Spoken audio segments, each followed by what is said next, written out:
Welcome, investigator. Evil is on the rise. Crime is escalating. Our mission is to eliminate the crime by exposing evil, examine why it manifests, and highlight the brave souls that confront it every day. Join us as we work together to bring justice to every victim. Welcome to All Things Crime. Here's your host, Jared Bradley. Wow, that is awesome.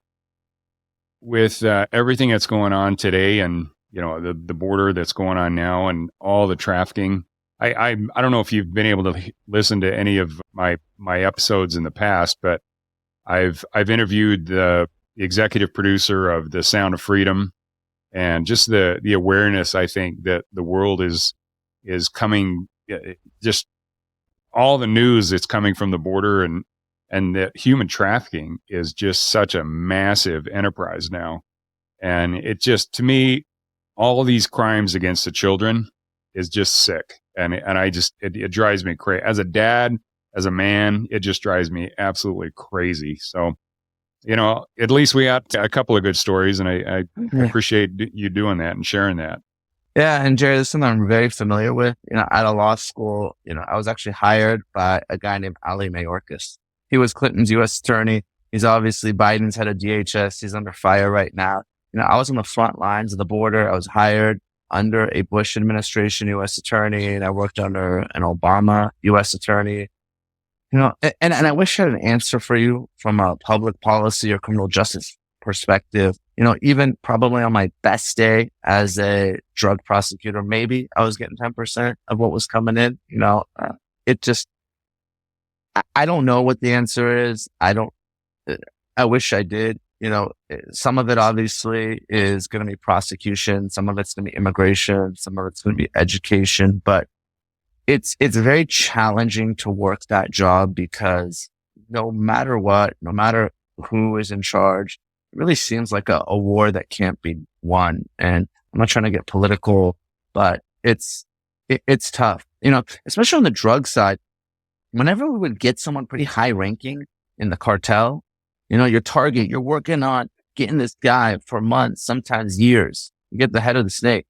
All of a sudden, 4 or 5 people come in and replace him, right? And in fact, it becomes even more violent because where, one group had control over a certain region in Mexico or a certain part of the drug trade, now everyone's trying to fill that gap. So again, I don't know what can be done, but it can be very frustrating to be on the other side prosecuting these cases because, look, you certainly can't legalize, especially, for instance, I was doing methamphetamine primarily. I mean, it's such a huge, this isn't, marijuana or, even folks that are for decriminalization. I don't think anyone supports decriminalization of very hardcore drugs like heroin and marijuana and in the fentanyl crisis right now. So it's a public health issue and it's hard. It's really challenging to be on that side.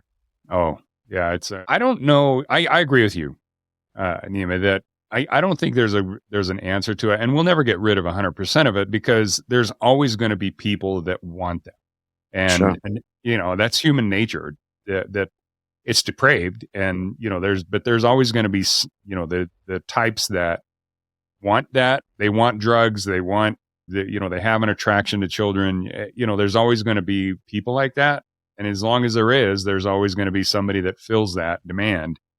And so I agree with you that there's no way to completely shut it off, but I think the more we educate the population that this problem exists and bring it more to light, and frankly, and share even stories like what you just did, that, there are people out there that are fighting it. And as long as, the majority of people are battling that and not accepting it, then I think at least it has a chance to save, some of the kids. And, it's a tough one because it's, even when you talk to detectives that work in sex crimes, I to me, and I've said this over and over, and maybe I get your opinion on it.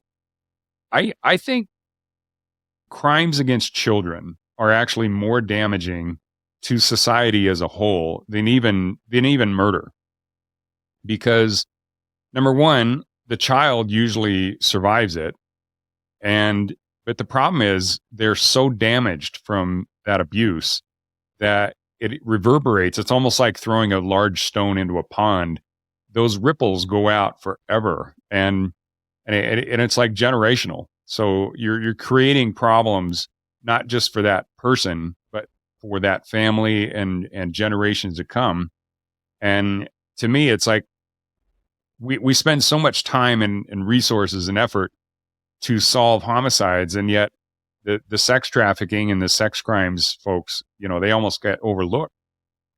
Yeah, it's challenging, I mean, stepping aside from the drugs, which are sort of a whack-a-mole situation, the crimes involving children, I mean, they're so hard to the prosecutor. And look, I prosecuted sexual assault, sexual abuse cases. I represented victims, and they are amongst the most underreported crime, right? You have the kind of psychology of an abused victim, and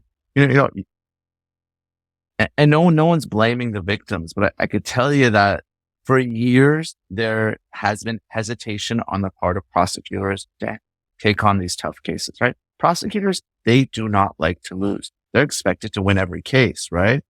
And frankly, a murder case is a lot easier to win than a sex abuse case when there might not be a contemporaneous report.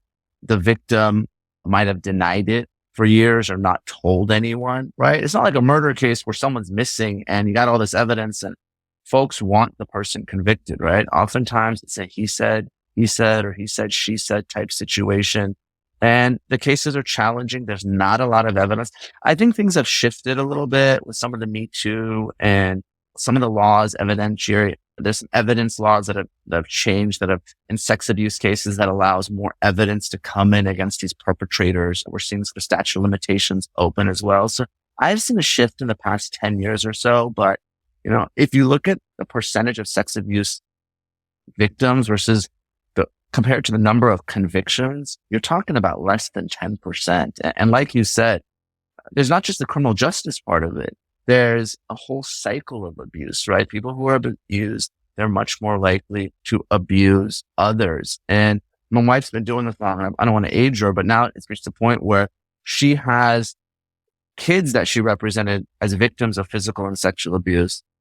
And then they're having kids of their own that are being abused. So all of a sudden she's like, look, my client that went from being a victim all of a sudden is now an accused. So there's a whole conflict. Another lawyer has to come on. So she's been doing it long enough, but you're absolutely right. It ends up perpetuating that cycle of abuse. And, hopefully with education and empowerment, we can see the tide shifting a little bit. Yeah. Well, people have to realize that, kids in general, it's not just their kids that they have to be protective of. They need to be protective of all kids, and any kind of abuse of kids just sends me over the edge. I can't handle it. I mean, it's yeah. Lord help anybody that, abuses a kid like that in front of me, because one of us is going to jail. So. No, I agree. There's a special place in hell for those types of perpetrators. So, and hopefully, like I said, prosecutors take on the difficult cases and they believe the kids and they believe the victim. So is there a burnout for prosecutors in those type of cases? I know that like the sex crimes detectives, it's usually 2 or 3 years and they just can't do it anymore. It's hard. I could tell you that when I was a prosecutor, I hated those cases, especially when you have to see it. You're talking about the child pornography, the production of child pornography. I mean, it is the worst. You got to look at these horrifying images and videos of the abuse. And once that's out there, I mean, that like perpetuates the abuse of the victims forever. It's just out in the internet and all these sick people are watching it. So, I hated it. I tried to avoid those cases, even though there were righteous cases, especially once I had kids, it just fundamentally bothered me. That's why, when I say my wife's doing God's work, it's just, there's a lot of folks that don't want to see it. I mean, she's had kids where, their own parents have, one of them cut off the kid's ear. She had an infant that had so many cigarette burns on its body. My wife stopped counting at 100. I mean, just a horrible, and there's so many documentaries out there. I don't want to take this, the podcast in a very dark direction, but, you just watch the news or you just turn on your TV and watch a documentary, and there's so many stories of this horrific abuse. So you're right. There is a burnout rate.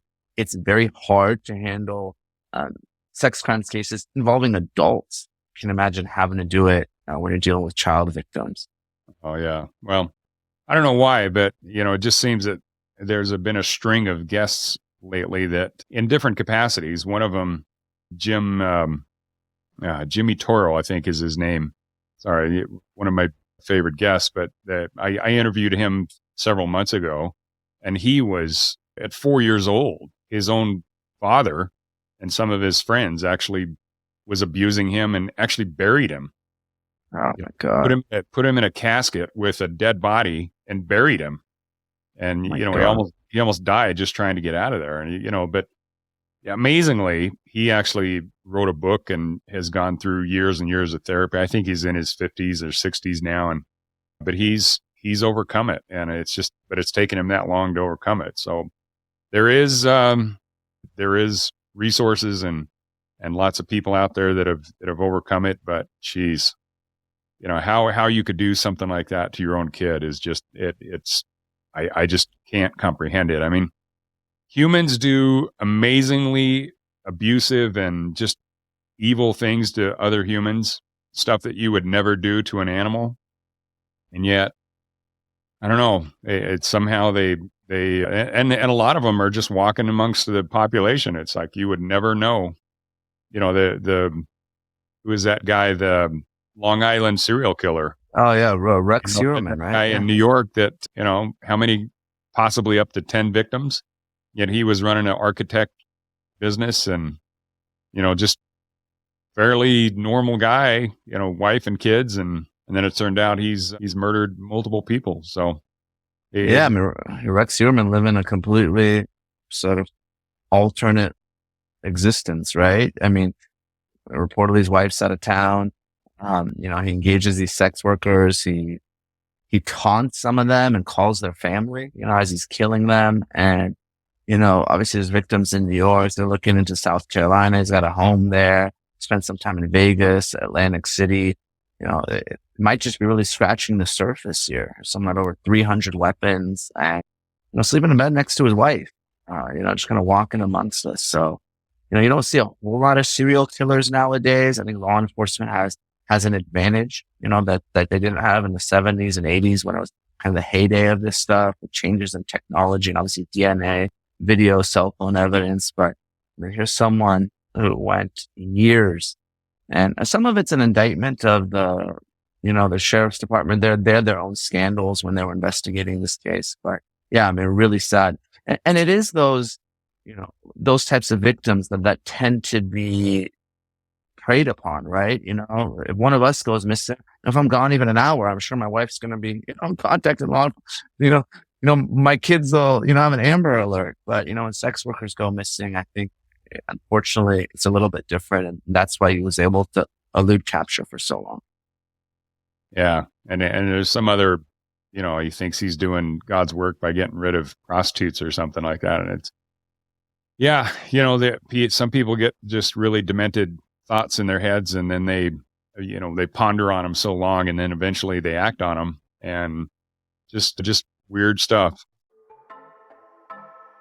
Thanks for joining us.